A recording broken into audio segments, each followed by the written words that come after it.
So I was watching some YouTube videos at like 3 a.m. and I gotta say, those flat earthers are starting to make some real sense. LOL JK, the look on your face is priceless despite my inability to see it. I don't know shit about what flat earthers believe or why they believe it. I have never tried to plumb those depths, and God help me if I do.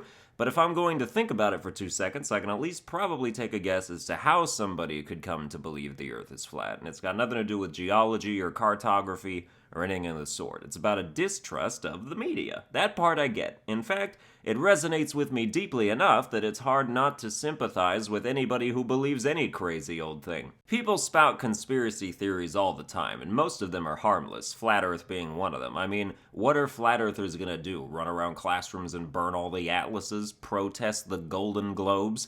But it's so hard not to distrust anything you're told by the news these days. You can only catch them in so many lies and misdirects and cover-ups and deafening silences before you just build an emotional wall around your brain like, that's it, nothing else is getting in here. And good information is like, let us in, please, we've done nothing wrong. And you're like, nope, some of you are rapists, can't trust anyone, go back where you came from. And it's like, well, yes, that's true that you've got bad info, trying to sneak in with the good info.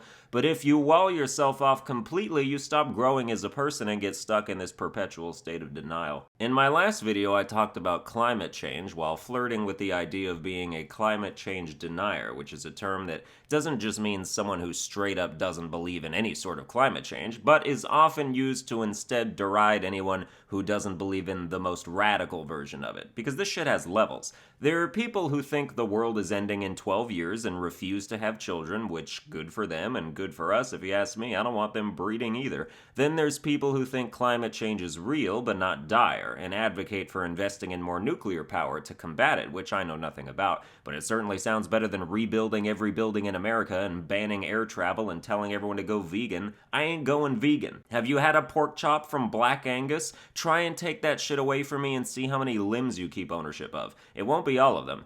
Then there's people who believe in climate change but are like, yeah, we can't do anything about it, so who cares? I'm gonna go get in my Hummer and really lay into the exhaust. Then there's people who are undecided, people like me. We don't really trust anything that's been shouted at us for the past several decades when many predictions have turned out to be historically wrong. We're reluctant to buy into the doomsday rhetoric, and all of the solutions sound really annoying. But it's one of those things that's above our pay grade, so how would we ever know for certain?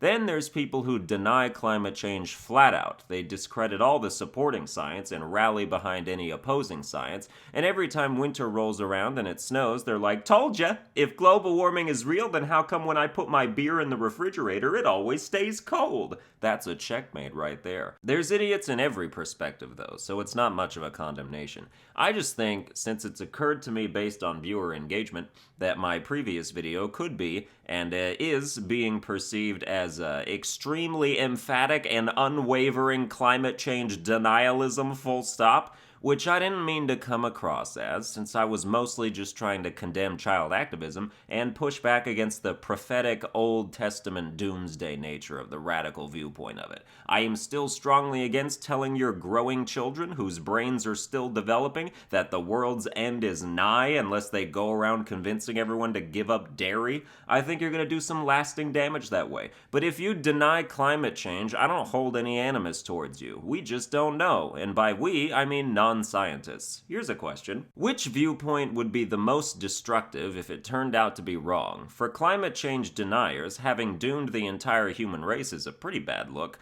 whereas if the radicals are wrong and we enacted all this shit in pursuit of their ends, we'd have just wasted trillions of dollars, certainly triggered an economic collapse, and changed our lifestyles for no reason.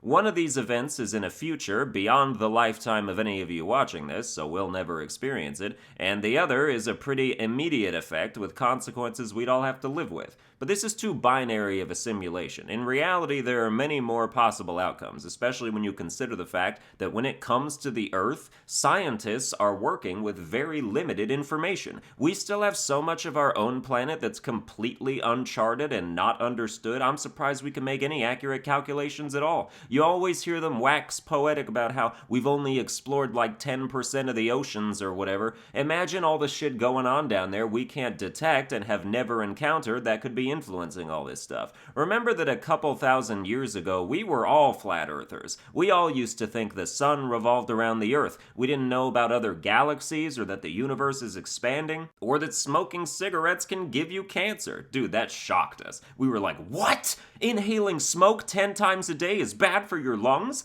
Did we not know that regular smoke was bad? Did firefighters used to recommend standing up straight and taking deep breaths when your house was on fire? Point being, it seems foolishly optimistic to make deductions on how to save an entire planet when you're an expert on less than half of it. There are things about climate change that nobody knows, and anyone who claims to have all the answers is a hack. I am not a full-on climate change denier. I am just skeptical of any and all solutions unless they're super easy and don't make me do anything. But I don't think skepticism should be controversial in an area where most of the information has yet to be discovered. Is that crazy? Am I a batshit insane lunatic for uttering that sentence? I don't believe so.